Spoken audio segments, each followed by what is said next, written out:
बिस्मिल्लाहिर्रहमानिर्रहीम, अस्सलाम वालेकुम, वेलकम टू लिटरेचर ऑनलाइन। आज का टॉपिक है hero as man of letters. ये थॉमस कार्लाइल ने ऐसे लिखा हुआ है, ठीक है। 19 मई 1840 में ये उसने लेक्चर दिया था। उसके बाद 1841 में ये बुक पब्लिश हुई है। अच्छा, इसमें मैन ऑफ लेटर्स की वो बात करता है, तो वो कहता है man of letters is the soul of all, what he teaches the whole world will do and make. हमने इससे पहले हीरो एज डिविनिटी किया है, hero as prophet and hero as priest किया है, ठीक है। तो अब ये मैन ऑफ लेटर्स की भी वही बात कर रहा है कि जो ये पढ़ाते हैं ना, सारी दुनिया वो सीखती है। कि जैसे खुदा ने मैसेज दिया, एक गॉड्स थे, उन पे लोगों को बिलीव आया, गॉड के बाद आए प्रॉफिट, वो मैसेज प्रॉफिट ने आगे जो है वो स्प्रेड किया, ठीक है। प्रॉफिट ने अपने कैप्टन्स को छोड़ दिया दुनिया में। कैप्टन्स कौन से थे? प्रीस्ट थे, ठीक है। और प्रीस्ट से अब ये बात आ गई राइटर्स पे। आम आवाम, जो आम पब्लिक है, उस पब्लिक में ये कुछ लोग होते हैं जिनको कोई एक ख़ास, आप कह लें कि इल्म जो है वो होता है, जो चीज़ों की डेप्थ में जाना चाहते हैं, ठीक है। जो राइटर्स होते हैं, मैन ऑफ लेटर्स, वो लोग होंगे, ठीक है, लिटरेरी पर्सनस। तो वो कहता है कि ये जो मैन ऑफ लेटर्स हैं ना, ये प्रोडक्ट ऑफ न्यू एज हैं। वो जो डिविनिटी और प्रॉफिट और प्रीस्ट जो हैं वो पुरानी बातें रह गई, ठीक है। अब जो हम मॉडर्न एज है, मॉडर्न एज के जो लोग हैं वो मैन ऑफ लेटर्स हैं। अब यहाँ पे ये दो जो है वो इनकी कैटेगरीज बताता है। The first category is genuine man of letters, ठीक है, जो कि ट्रू लिटरेरी मैन है। और the second category is non genuine man of letters, जो कि फॉल्स लिटरेरी मैन होंगे। इनको ये आगे डिफाइन करता है। वो कहता है कि जो जेन्युइन मैन ऑफ लेटर्स वो हैं जिनको divine idea of the universe जो है वो उनको समझ आ चुका है। They had discern and recognise the divine idea of the universe and they live in the inward sphere of things. Like वो चीज़ों की डेप्थ को समझने की, उस तक जाने की कोशिश करते हैं, ठीक है। जो not genuine man of letters हैं वो जो हैं इस आइडिया को समझ नहीं सके, वो वर्ड को या यूनिवर्स को या इसके पर्पस को समझ नहीं सके हैं। वो बस लिख रहे हैं, लेकिन उसमें कोई भी आपको समझ लें कि कोई लेसन नहीं मिल रहा है आपको, ठीक है। They are just doing it for the sake of writing, ठीक है, for sake of becoming famous और समथिंग एल्स, ठीक है। अब आता है फिक्टीज़ का about, Fichte's view about man of letters. Fichte एक जर्मन फिलोसोफर था, 18th सेंचुरी की ही बात कर रही है, ठीक है।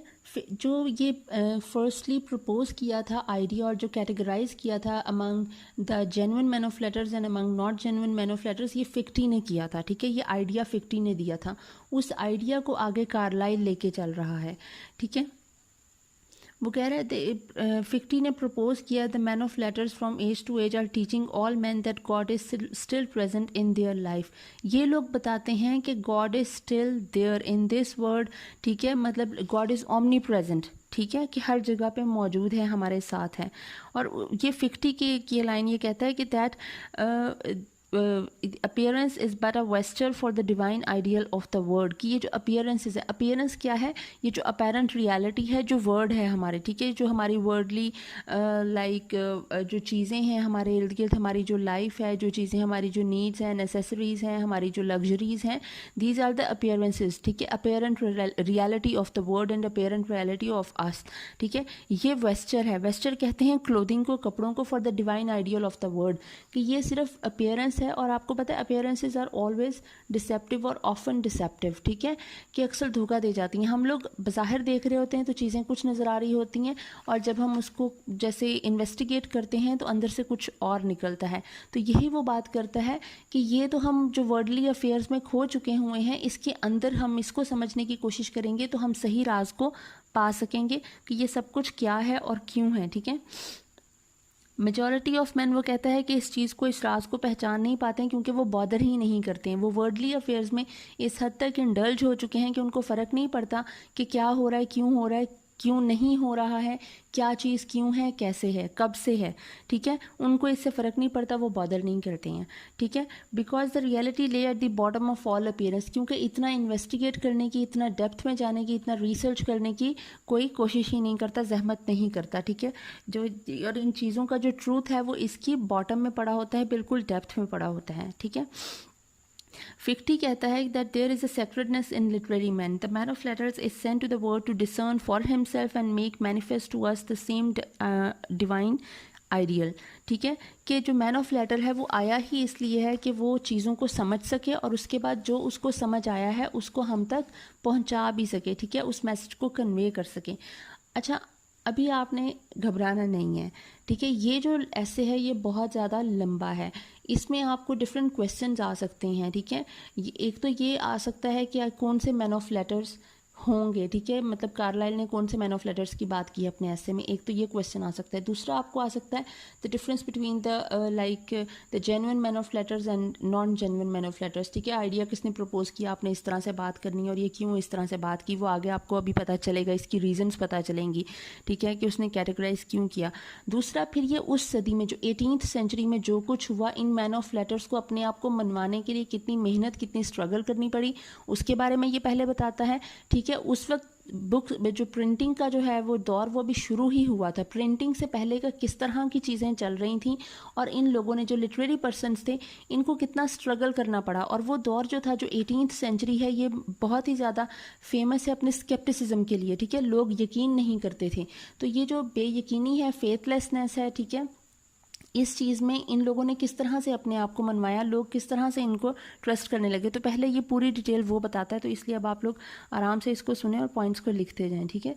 पब्लिक स्पीकिंग उस वक्त चला करती थी, ठीक है, ये it is an important aspect of civilised life. लेकिन राइटर जो है वो जब बुक को एड्रेस करता है, बुक लिखता है, तो उसकी एड्रेस ज़्यादा लोगों तक पहुंच सकती है, जो कि एक पब्लिक स्पीकिंग जो है वो पब्लिक स्पीकर नहीं पहुंचा सकता। देखें, जब आप पब्लिक स्पीकिंग में करते हो, जब आप कुछ रीडिंग करते हो या कोई लाइक लेक्चर्स देते हो, तो एक लेक्चर में ज़्यादा से ज़्यादा 200, 300, 400, 500, 1000 लोग आ जाएंगे, ठीक है। लेकिन जब आप एक बुक लिखते हो तो बुक वर्ल्ड वाइड पब्लिश होकर जो है वो सेल की जाती है। जब वो सेल की जाती है तो उसकी जो रीच होती है वो कितने के लोगों तक होती है, lakhs of people can read that book, ठीक है। तो आपकी ऑडियंस जो है वो वाइड हो जाती है, ब्रॉड हो जाती है, ठीक है। तो ये बताता है वो ज़माना था पब्लिक स्पीकिंग का। और 18th सेंचुरी में आई बुक रीडिंग, ठीक है, लिटरेरी पर्सन आना शुरू हुए, प्रिंटिंग का जब दौर शुरू हुआ उसके बाद से अब ये बुक रीडिंग का दौर शुरू हो रहा है 18th सेंचुरी में, ठीक है। जो वो कह रहा है ह्यूमन थॉट जब रिकॉर्ड कर दी जाती है बुक्स की शेप में तो वो इम्पेरिशेबल बन जाती है, ताकि वो हमेशा के लिए मौजूद रहेगी, वो कभी भी ख़त्म नहीं होगी जब वो एक बुक की शेप में आ गई ह्यूमन थॉट। और ठीक है, और बुक्स जो हैं वो अपने अंदर सब कुछ जो है वो महफूज कर लेती हैं, ठीक है। Books accomplish miracles and exert a very powerful influence on human life.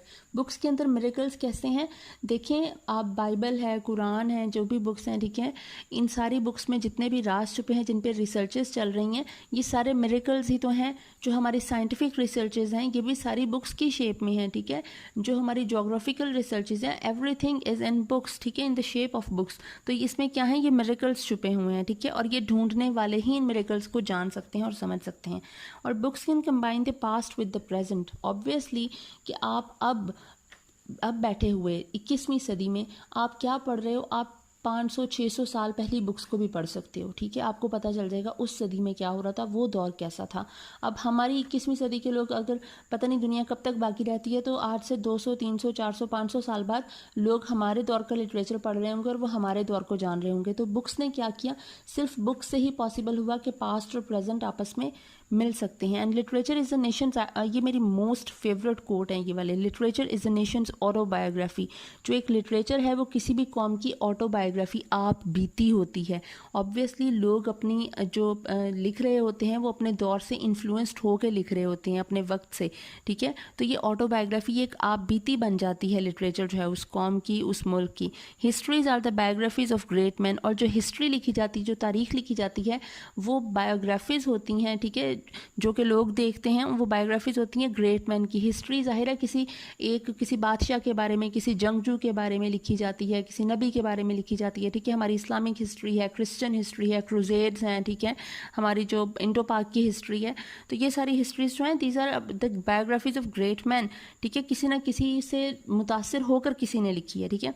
अब प्रिंटिंग ऑफ बुक्स जब शुरू हुआ है, it brought about a change in university teaching में ज़ाहिर है बुक्स पब्लिश होना शुरू हो गई, ठीक है। टीचर्स को अब जगह जगह जाकर जो वो पढ़ाते थे, और वो इतना मतलब वो मुश्किल था काम, वो आसान हो गया कि अब बच्चे जो है वो उनकी बुक्स ही बैठकर पढ़ सकते हैं, और जो जिन टीचर्स ने लिखा है वो उसको समझ सकते हैं, ठीक है, जो अपने सब्जेक्ट से रिलेटेड या अपने शौक से रिलेटेड हो गए, ठीक है। Teachers not need man personally around him so that he may speak to them, ठीक है, उसका टीचर का आसपास होना ज़रूरी नहीं है, बच्चे किताब पढ़ के समझ सकते हैं, क्योंकि टीचर ने अपनी जो सोच है, अपनी जो रिसर्च है, वही उस बुक में लिखी हुई है, ठीक है। और and also student can learn them at their convenience, जब उनको टाइम मिलेगा, जब उनका दिल करेगा, वो उस वक्त अपनी कन्वीनियंस के मुताबिक पढ़ लेंगे, ठीक है। वो कह रहा है कि कार्लाइल कहता है कि मैं ये नहीं मानता कि स्पीच की अहमियत नहीं है, ठीक है, कि पब्लिक स्पीकिंग या स्पीच जो है वो उतने अहम नहीं है और बुक इतनी इंपॉर्टेंट है, ठीक है। लेकिन ये है कि जब भी आपको कोई चीज़ ढूंढनी पड़ती है या कुछ आपको चाहिए होता है तो आप लाइब्रेरी की तरफ भागते हो, आप बुक्स में वो चीज़ तलाश करते हो, ठीक है। The true university of these days is a collection of books, ठीक है। वो आपकी बुक्स ही आपकी यूनिवर्सिटी होती हैं। बुक्स जो हैं वो कहता है पहले तो जो बुक्स जो हैं वो सरमन्स और वर्शिप को इन्फ्लुएंस करते थे। लाइक पहले ये लिटरेरी पर्सन जो हैं ये किताबें नहीं लिखा करते थे, अपनी सोच और पोइट्री वगैरह नहीं पब्लिश किया करते थे। जो लिखने का काम चला वो चला कि जो आपकी दुआएं होती थी, आपके जो सरमन्स होते थे वो लिखे जाने शुरू हुए थे, ठीक है, प्रिंटिंग से पहले। और जब प्रिंटिंग भी नहीं थी, ये चीज़ भी नहीं थी, तो क्या होता था, पब्लिक स्पीकिंग होती थी, कॉन्ग्रीगेशंस होते थे। कॉन्ग्रीगेशन कहते हैं इज्तिमा को, जहाँ पे बहुत सारे लोग जमा होते हैं और एक कोई पब्लिक स्पीकर जो है वो किसी मौजू पे बात कर रहा होता है, खासतौर पर रिलीजियस टॉपिक्स पे, ठीक है। लेकिन यहाँ पे अब रिलीजियस थॉट्स जो हैं प्रिंट होना शुरू हो गई हैं बुक्स की शॉप में, और यहाँ पे हर एक को मिल सकती हैं। और फिक्टी ने इसी बारे में कहा है that literature is the continuous revolution of the God like open secret of nature.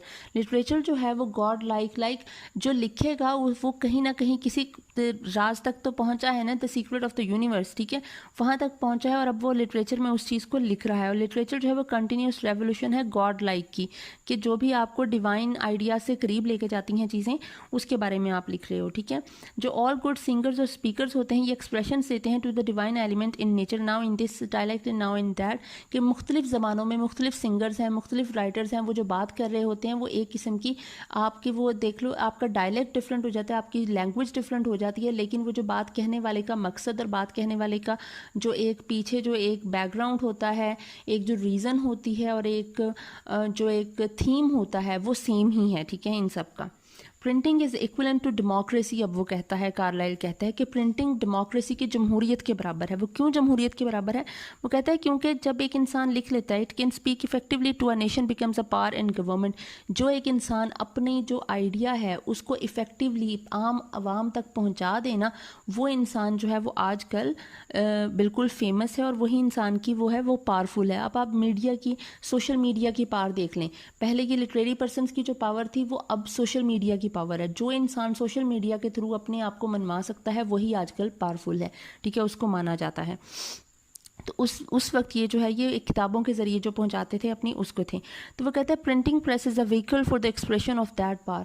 और इस मकसद के लिए, अपनी पावर को मनवाने के लिए जो आपका जो इंस्ट्रूमेंट है वो है प्रिंटिंग प्रेस, ठीक है। वो कहता है, कार्लाइल अब कहता है कि there were 3 states in parliament but in the reporters gallery there sits the 4th state for more important than they all. अब ये आपने जल्दी से लिख लें कॉपी पेंसिल पकड़ के। 3 स्टेट्स किसकी बात कर रहा है? पहली स्टेट है क्लर्जी, प्रीस्ट, ठीक है, जो वर्शिपर्स थे, जो कि क्रिश्चियनिटी थे, ठीक है, पोप वगैरह। And the second state is nobility, जो अमीर लोग थे, कोर्टियर्स थे। And the third state is majorities, जो पब्लिक थी, अवाम थी, ठीक है। पहली क्लर्जी है, दूसरी नोबिलिटी है और तीसरी अवाम है। वो कहता है इन 3 के अलावा जो एक चौथी स्टेट जो सबसे ज़्यादा इंपॉर्टेंट है वो है ये हैं जो हमारे रिपोर्टर्स होते हैं, ठीक है। क्योंकि जो रिपोर्टर कहता है ना, जो पब्लिश होता है न्यूज़पेपर में और बुक्स में, आज उसकी जितनी अहमियत है वो ये तीनों स्टेट्स की नहीं है, ठीक है, क्योंकि लोग उसको ज़्यादा मानते हैं। जो रिपोर्टर्स हैं वो बहुत ज़्यादा पावरफुल हो गए, पावर में आ गए हैं। और अभी भी हमारे आप देख लें कि न्यूज़ चैनल्स पे क्या चल रहा होता है, ये अपनी मनवाते हैं फिर भाई। अच्छा, recognition of literary man in society. अब यहाँ पे वो बात करता है कि इस सारे दौर में, इस सारी चीज़ में इन लोगों ने अपने आप को किस तरह से मनवाया, क्या हुआ। तो books are the worthiest and the most important of all human achievements, ठीक है। Books embody human thought which is the starting point of all that man does. जो इंसान करता है, जो चाहता है, जो कहना चाहता है, करना चाहता है, ठीक है, जो सोचता है, वो सारा वो बुक्स में लिख देता है, ठीक है। मॉडर्न एज इस बात को रियलाइज़ जल्दी कर देगी कि मैन ऑफ लेटर्स की क्या इंपॉर्टेंस है। वो कहता है इनको जो एड्स दी जाती हैं, रॉयल या पार्लियामेंट्री ग्रांट्स ऑफ मनी दी जाती हैं, वो भी अहम है, लेकिन जो एक ट्रू लिटरेरी मैन होता है उसको पैसे से कोई ताल्लुक नहीं होता। अब हम अगर शायरों की बात करें या फिर किसी ऐसे बात करें तो आप देख लें कि मंटो के साथ क्या हुआ, उसके हालात क्या रहे, ठीक है, गालिब के साथ क्या हुआ, गालिब के हालात क्या रहे, ठीक है, फैज़ अहमद फैज़, ये इन लोगों को, जिन लोगों को जेलें भी भुगतनी पड़ी, जिनके पास शायद इतने रिसोर्सेज भी नहीं थे, वो लिख रहे थे। वो कह रहे जो ट्रू लिटरेरी मैन होते हैं ना, हाँ पैसे की अहमियत है, ठीक है, कुछ लोग लिखते हैं और उनको चाहिए भी होता है कि वो फेमस हो जाएं, लेकिन जो ट्रू लिटरेरी मैन होता है उसको जो ओरिजिनली उसको पैसे से कोई ताल्लुक नहीं होता कि उसको पैसा आ रहा है या नहीं आ रहा, वो for the sake of like his own contentment वो लिख रहा होता है, वो अपनी बात को पहुंचाना चाह रहा होता है लोगों तक, उसके पीछे कोई मकसद होता है उसके लिखने का पीछे, ठीक है। जो आप कह लें कि जो एक पर्पसफुल राइटिंग होती है, पर्पसफुल लिटरेचर होता है, उनको और किसी बात से कोई मतलब नहीं होता, ठीक है, वो बस लिख रहे होते हैं, वो अपना पैगाम पहुंचाना चाह रहे होते हैं, ठीक है। अल्लामा इकबाल की शायरी देख लें, ये अपना पैगाम पहुंचाना चाह रहे थे किसी तरीके में, ठीक है। वो कह रहे हैं हाँ, the struggle from lower class of society to the upper class constitutes the progress of society, the problem is how to regulate this struggle. वो कह रहे हैं हाँ, ये स्ट्रगल तो है कि लोअर क्लास ऑफ सोसाइटी से अपर क्लास की तरफ मूव करना, जाहिर है पैसा तो हर एक को चाहिए है, ठीक है। और कुछ लोग जो हैं, जो फॉल्स लिटरेरी मैन होते हैं, वो क्या होते हैं, वो सिर्फ पैसा कमाने के लिए फटाफट के ये कर दो, ये कर दो, ऐसे लिख दो, वैसे लिख दो, बस कि पैसा कमाऊँ, जिस तरह से भी कमा सकता हूँ, जो भी लिखूँ, चाहे उससे सोसाइटी में कोई उतार चढ़ाव आता है, कोई गलत चीज़ मैं कोई बता देता हूँ, गलत चीज़ लिख देता हूँ जिससे लोगों को गलत इन्फ्लुएंस मिलता है, तो उसको फ़र्क इससे नहीं पड़ता, वो सिर्फ हिट होना चाहते हैं। जिस तरह हमारे आजकल के सोशल मीडिया ये जो चल रहा है, उस पर क्या चल रहा है, हर गलत मलत चीज़ को आप लोग सोशल मीडिया पर डाल रहे हो, नहीं देख रहे कि ये जो छोटे छोटे से जो टीन एजर्स हैं उन पे क्या असरात हो रहे हैं, इनके जो छोटे बच्चे ये चीज़ें देख रहे हैं उन पे क्या हो रहे हैं, पढ़ाई से बिल्कुल जान छूट गई, बस ये टिकटॉक्स बना लो और ये कर लो वो कर लो, स्टूपिड चीज़ें, ठीक है। तो it matters little whether an author struggle successfully to fame. वो कहता है कि एक आदमी जो है, एक राइटर जो है, वो सक्सेसफुली फेम की तरफ चला जाता है या फिर वो बेनामी में मर जाता है, इससे फ़र्क नहीं पड़ता। फ़र्क पड़ता है कि सोसाइटी का एटीट्यूड क्या था उस चीज़ की तरफ जो वो राइटर देना चाहता था, जिस मकसद के लिए वो लिख रहा था, ठीक है। वो कह रहा है यूरोपियन कंट्रीज़ में, फ्रांस और रशिया जैसे जो कंट्रीज़ हैं, उनमें बिगनिंग में एक अरेंजमेंट चला फॉर द लिटरेरी क्लास, ठीक है, कि लिटरेरी क्लास को बाकायदा हम लोग जो है वो एड देंगे, फ़ंड करेंगे, इनकी मदद करेंगे, इनको अलग से करेंगे, ठीक है। लिटरेरी क्लास को अलग कर दिया गया, इनको किस तरह से मतलब डील करना है एंड ऑल दैट। लेकिन चाइनीज़ क्या करते हैं कि वो अपने मैन ऑफ लेटर्स को अपने गवर्नर्स बना लेते हैं। वो ढूंढते हैं ऐसे लोग जिनमें टैलेंट होता है, कहीं उनको प्रॉपर एजुकेशन और दी जाती है, हर चीज़ दी जाती है, और जब वो बिल्कुल रेडी हो जाते हैं then they are appointed as the governors, ठीक है। अब वो कहता है कि 18th सेंचुरी थी कैसी और उसका इन्फ्लुएंस पड़ा क्या हमारे लोगों पे। 18th century was a sceptical century, ठीक है। इसमें ट्रिवियलिटी थी, फॉर्मलिज्म था, कॉमन प्लेस थी, ठीक है। लोगों का निगेशन ऑफ फेथ बहुत ज़्यादा था, सिंसेरिटी बिल्कुल नहीं थी, लॉयल्टी नहीं थी, फेथलेसनेस बहुत ज़्यादा थी, यकीन नहीं कर रहे थे लोग किसी भी चीज़ पे, ठीक है। It is an era of decay end of the old age of believing. जो फेथ था ना पुराने वक्तों का, वो फेथ, वो यकीन, वो बिलीफ, वो ख़त्म हो गया 18th सेंचुरी में। The fatal misery of literary man was the spiritual paralysis of the age to which they belonged. अब 18th सेंचुरी में जो लिटरेरी मैन आए, उनका सबसे बड़ा जो डायलेमा आप कह लें वो यही निकला कि स्पिरिचुअल पैरालिसिस था, ठीक है। मफलूज हो चुकी थी, जहनी तौर पे जो लोग थे वो मफलूज हो चुके थे, ठीक है। इंटेलेक्चुअल पैरालिसिस था, ठीक है। क्योंकि स्केप्टिसिज्म जो है, वो कहता है कि स्केप्टिसिज्म ने हर चीज़ को तहस नहस कर दिया था, लोग किसी चीज़ पे बिलीव करना ही नहीं चाह रहे थे। वो कहता है जो बिलीफ होता है ना, it is an healthy act of a man's mind, Carlyle कहता है। वो कहता है ऑनेस्ट डाउट जब होता है ना, इट इज़ ऑलवेज वेलकम, वो होना चाहिए, because it leads to the discovery of truth. जो ऑनेस्ट डाउट होता है वो आपको मजबूर करता है कि आप कुछ ढूंढो, आप किसी चीज़ को रिसर्च करो, इसको इन्वेस्टिगेट करो, तो आप कहीं ना कहीं सच की तरफ, सच की जगह पर पहुँच जाते हो। लेकिन जो स्केप्टिसिज्म होता है, स्केप्टिसिज्म आपको इस पर बिलीव भी नहीं करने देगा और नई की चीज़ को रिसर्च भी नहीं करने देगा, वो बस आपको जो है वो इसी चीज़ में घुमाए फिराए रखेगा कि ये भी नहीं, ये भी नहीं, ये भी नहीं, ठीक है। आप किसी चीज़ को एडमिट नहीं कर सकोगे। तो ये जो 18th सेंचुरी थी, ये scepticism, dissipation, quackery and universal डेकेडेंस की सेंचुरी थी, ठीक है। Scepticism means not intellectual doubt but moral doubt also, ठीक है। सिर्फ इंटेलेक्चुअल डाउट ही नहीं होता, मॉरल डाउट भी, इखलाकी तौर पर भी आप जो है वो, ये इखलाकी बीमारी भी है एक, लाइक सिर्फ एक इंटेलेक्चुअल बीमारी ही नहीं रह गई थी स्केप्टिसिज्म, ठीक है। ये एज जो थी, ये फेथ और हीरोज़ की एज नहीं थी। लोगों को किसी हीरोइज्म पे नहीं यकीन रहा था, किसी मज़हब पे यकीन नहीं रहा था, किसी आइडिया पे यकीन नहीं रहा था, हर चीज़ से उनका यकीन जो है वो ख़त्म हो चुका था। लेकिन कोई इक्का दुक्का लोग जो थे, here and there one does find a man who knows that this word is a truth and not falsity. इक्का दुक्का कोई शख्स यहाँ पे मौजूद होता था जो कहता था नहीं भाई, this word is a truth and we have to find the hidden truth behind this apparent truth, ठीक है। और इसमें सिर्फ फॉल्सिटी नहीं है। और और जब एक आदमी वो कहता है कि इस पे यकीन करने लग जाता है तो कहीं ना कहीं कोई और आदमी भी उससे इन्फ्लुएंस होकर इसको जानने की कोशिश करता है।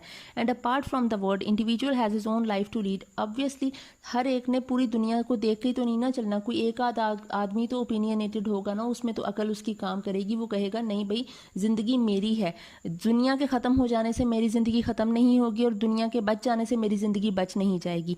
ठीक है, मेरी जो ज़िंदगी है वो मुझ पर डिपेंड करती है कि मैं किस तरह से गुजारना चाहता हूँ। ठीक है, लोग क्या कहते हैं, लोग क्या करते हैं, उससे मुझे फ़र्क नहीं पड़ता, मेरी ज़िंदगी को फ़र्क नहीं पड़ता। हर इंसान अपनी ज़िंदगी के लिए, अपनी चीज़ों के लिए खुद रिस्पॉन्सिबल है। ठीक है, every one is responsible for his own action. ठीक है, and for his own well being. ठीक है, तो कार्लाइल की अब जो मैन ऑफ लेटर्स वो कहता है कि इस दौर में in such an age there are 3 heroic man of letters lived. वगैरह 3 लोग इस दौर में ऐसे हैं जिनके बारे में मैं बात करना चाहूँगा, जिनको मैं कहूँगा कि वाकई में वो हीरो थे। उन्होंने फेथफुली स्ट्रगल किया to be genuine, planted themselves on the everlasting. ठीक है, टू बी जेन्युइन। ठीक है, और प्लांट किया अपने आप को ताकि वो हमेशा के लिए जिंदा रह जाएं लोगों की नज़र में। ठीक है, and these 3 writers are the singular prophets of that singular age of 18th century. वो कह रहा है कि ये उस ज़माने के आप समझ लें कि प्रॉफिट थे। They were man of such magnitude that they could not live on unrealities. To a certain extent they were sons of nature in an age of artifice.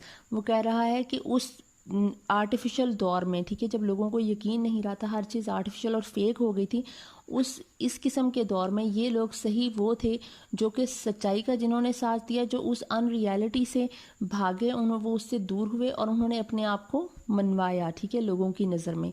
और ये 3 लोग कौन थे? Samuel Johnson, Jean Jacques Rousseau and Robert Burns. ये 3 लोग थे। Next video में मैं इन तीनों के बारे में आपको बताऊंगी कि कार्लाइल क्या कहता है। आज तक के लिए आज का ये इंट्रोडक्शन ही काफ़ी है। Thank you so much.